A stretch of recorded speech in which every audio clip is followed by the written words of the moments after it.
No one knew her name, not really.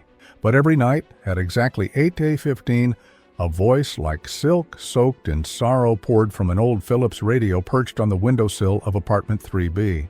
The voice didn't introduce itself, never greeted or said goodbye. It just told stories, strange ones, intimate ones, stories that felt as if they knew you better than you knew yourself. People started calling her the Whisper. Some claimed it was a ghost trapped in the frequency. Others swore it was a woman who'd lost everything. But one thing was certain.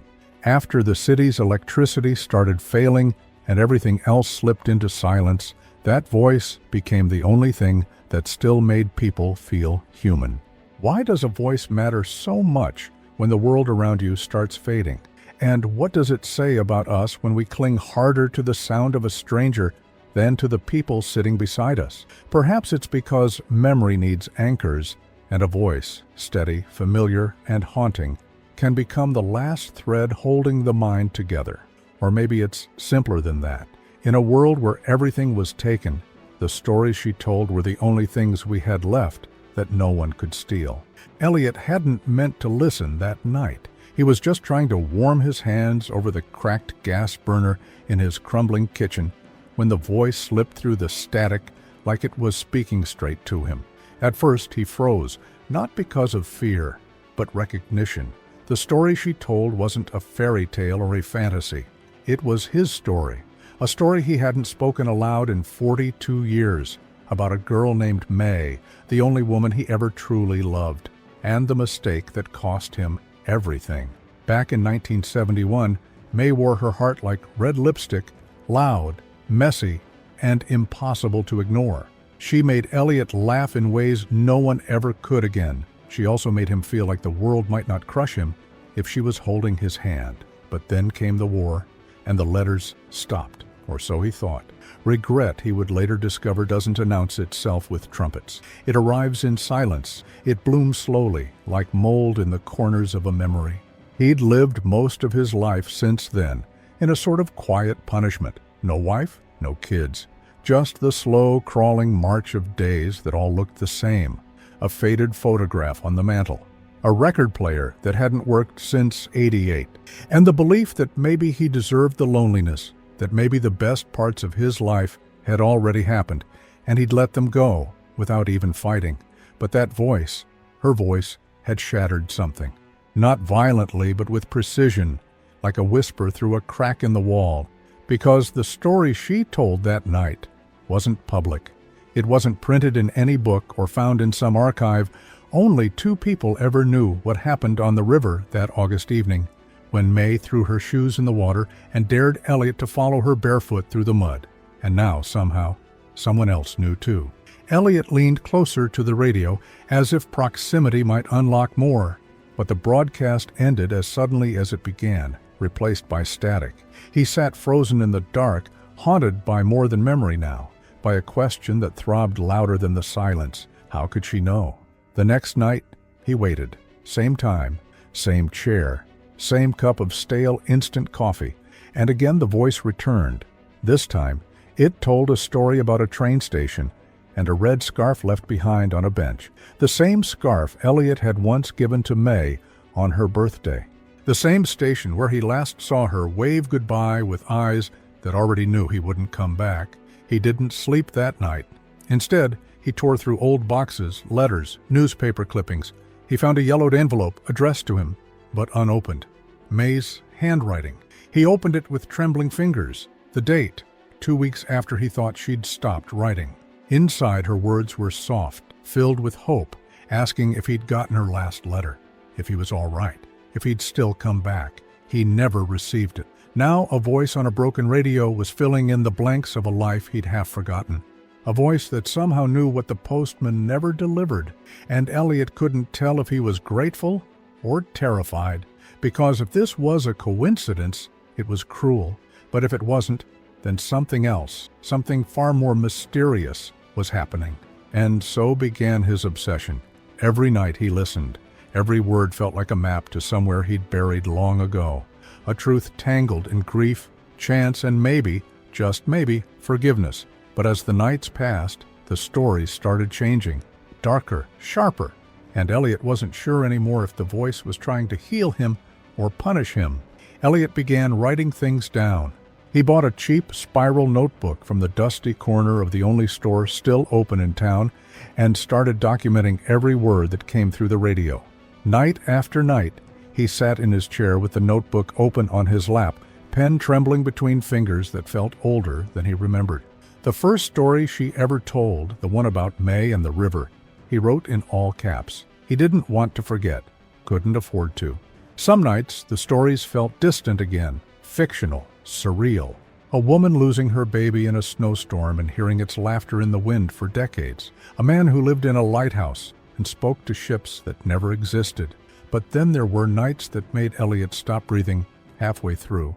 The woman told a story about a silver lighter, engraved with the words, "Until we meet again." The same lighter May gave him before he left for basic training, the one he thought he'd lost when his bag was stolen in Saigon.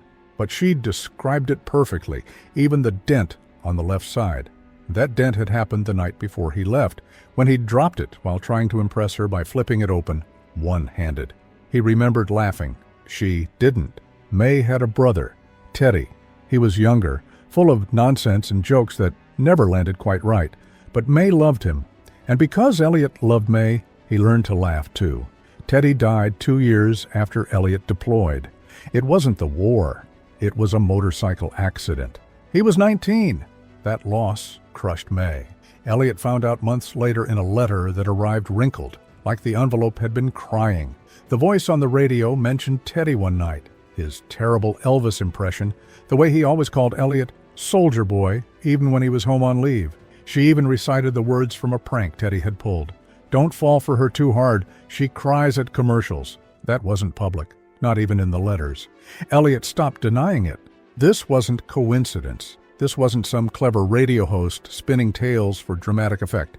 Whoever this woman was, she knew things. She knew May, or she was May, but that didn't make sense either. May was dead. At least, she had to be. If she were alive, she would have found him, wouldn't she? He needed answers. The city's records department hadn't burned down, not yet. Elliot took 2 buses and a taxi with no meter, just a driver named Ray, who accepted payment in canned goods and stories. Ray waited outside while Elliot searched through old death certificates, marriage licenses, and property deeds. There was no record of a May Ellison dying in the last 30 years. There also wasn't a marriage certificate, or any trace she'd ever left the state. It was like she'd vanished. The radio show didn't exist, not officially.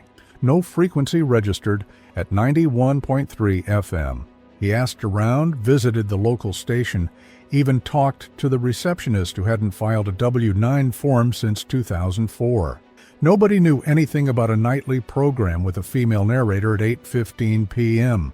One technician, a guy with eyes too tired for his age, muttered, "There's a dead frequency that sometimes picks up noise, but nobody broadcasts there." He paused. "You say a woman's voice?" Elliot nodded. The technician didn't blink. "I'd stop listening if I were you," but Elliot couldn't. Because now the stories were pulling him further in. They weren't just memories. They were changing. One night, she told a story of a man, let's call him E, who found a letter too late, who walked away from someone he loved because he thought he didn't deserve forgiveness. But then she changed the ending. In her version, the woman waited, and the man came back. They didn't talk right away. They just sat beside each other in silence, knowing that sometimes love is quieter than people think. Elliot cried, not loudly, not in the kind of way that shakes a person. His eyes just stayed wet long after the radio went silent. He started writing letters to the voice. At first, he read them aloud, as if she could hear. Then, one night, the radio answered. "You said you were sorry," the voice murmured through static, "but you never said why." He stared at the speaker, his body frozen. That line wasn't part of a story. It was a response. To him, he whispered, "Because I left." The next night, she said, "You didn't leave, you disappeared." He tried to explain about the letters that never came, about how the world changed him, about how when he came home, he didn't recognize himself, let alone think she would. But the radio didn't speak again for days. Elliot went to the river, the same place May had thrown her shoes, laughed, and made him swear he'd never forget her. He sat on the edge of the dock and dropped the silver lighter into the water. It floated for a second longer than it should have, then sank. He stayed there until dawn. That morning, something changed in the air. His neighbor Margaret, an 82-year-old retired teacher with a wicked sense of humor and arthritis in both knees, knocked on his door. She held a plate of raisin cookies and said, "Your radio's been talking again. Only this time, it said your name." Elliot turned pale. She said, "Elliot, are you listening?" Margaret added, "And honey, you better believe I turned that dial right off. I don't mess with ghosts." He didn't tell her she wasn't the only one hearing it. 2 more neighbors approached him over the next week. One young man who lived on the top floor and was trying to get clean after 10 years on pills. One woman who had buried her husband last Christmas. They all heard her voice, and the voice spoke to each of them, intimately, accurately, like it had been listening to their whole lives in secret. That's when Elliot stopped calling her the Whisper. He started calling her the Echo, because she wasn't just telling stories anymore. She was bouncing people's truths back at them, forcefully, elegantly, without mercy. And that's when the letters started showing up. No postage, no envelope, folded perfectly and slipped under doors, all typed, all unsigned. The first said, "Forgiveness is possible when you stop rehearsing your grief." Another said, "She didn't wait because she thought you would return. She waited because she couldn't love anyone else." Some letters weren't meant for him. He knew that. One was a poem written in French. Another was just a recipe for cherry cobbler in someone's grandmother's handwriting. One woman swore hers had her sister's perfume still lingering on the paper. Her sister had been gone for 14 years. Elliot started sleeping next to the radio. He couldn't explain why. He just needed to be near it. Sometimes he thought he heard breathing in the static. Once he heard a song that May had sung in the shower, her voice off-key and charming. A Sinatra tune she never quite remembered the words to. He sang along softly, afraid it might vanish if he got too loud. Then came the night. Everything changed. The voice told a story about a man who made a choice that rippled through generations. A lie told to protect someone, but which ended up destroying everything it touched. The man had a brother who died believing the lie, a son who ran away because of it, a lover who never forgave him. And by the end of the story, Elliot realized this wasn't his story. Not entirely, but it was someone else's in the building. He wasn't the only one carrying old scars. The voice began weaving everyone's secrets together in small, quiet ways. A recipe that reminded someone of a dinner from 1965. A lullaby, a joke, a name. The building started to change. People started leaving their doors open, sharing food, talking in the hallway. The voice, whoever she was rebuilding something that the silence had destroyed. But Elliot wanted to know the truth. He visited May's old address. The house was gone, replaced by a medical clinic. But an old woman behind the desk stared at him too long when he asked about the property's past. Her name was Lucille. She'd lived on that street all her life. "May," she whispered, "you knew May Ellison?" "Yes," Elliot said, "a long time ago." Lucille nodded slowly. She used to record things all the time, had one of those big reel-to-reel machines, said she wanted to preserve voices, claimed memories fade, but sound doesn't. Elliot's breath hitched. "Where are the tapes?" Lucille leaned in. "That house didn't burn. It was torn down, quietly by her family, after she died. But I took something before they bulldozed it. Just one thing." She disappeared into the back and returned with a cardboard box. Inside, reels, dozens of them, labeled in careful handwriting. And there, at the very bottom, one marked, "To Elliot, in case I never get to say it myself." He carried the box home like it was made of glass, but he didn't play it. Not yet. He needed to know he was ready, because whatever was on that tape wasn't just a message, it was a reckoning. Elliot didn't touch the tape for 3 days. He kept it on the kitchen table, as if proximity might help him gather the courage he'd been storing away for a lifetime. The box of reels stayed sealed beside it, like a time capsule meant for someone braver. He didn't eat much. didn't sleep. He just walked, in circles sometimes, across the apartment floor, pausing by the radio as if it might interrupt the silence with a whisper again. But the radio had gone quiet. No static, no voice, just dead air. He began to wonder if it had all been a kind of fever dream, some beautiful, cruel hallucination conjured by memory and grief. But then, each time he brushed his hand across the tape labeled, "To Elliot, in case I never get to say it myself," the ache in his chest reminded him it had been real, too real to be invented. On the fourth morning, he got dressed like it was Sunday church. Clean white shirt, jacket that hadn't fit quite right since 1992, shoes polished with the sleeve of a flannel shirt. He set the reel on the old tape player he kept in the back of the closet, half buried under winter coats and forgotten mail. It took him nearly 20 minutes to figure out how to thread the tape through the spindles. He had to rewind it with a pencil. His fingers trembled too much, but when he finally pressed play and the tape clicked to life, it was her. May, younger, warmer, nervous, but unmistakably her. She cleared her throat once, then spoke. "I don't know if you'll ever hear this," she began, her voice carrying that gentle rasp he'd memorized decades ago. "I don't know if this is stupid, or selfish, or just me trying to make something stay." He sat down, knees weak. One hand gripped the armrest like he might float away without it. "I waited, Elliot. I waited for letters that never came. I waited for explanations, for something to break the silence, and when nothing did, I had to make peace with it. Not because I stopped loving you. I never did. I just couldn't live inside a question anymore." The audio crackled softly. A chair creaked. She must have been recording in her old room. "There were nights I imagined you walking through the door, saying sorry, saying you'd tried, that something happened, but eventually I stopped hoping, not because I wanted to, but because hope started to rot." Elliot covered his mouth with his hand. "I recorded this for myself, really. I kept recording stories. Maybe I thought someone would listen.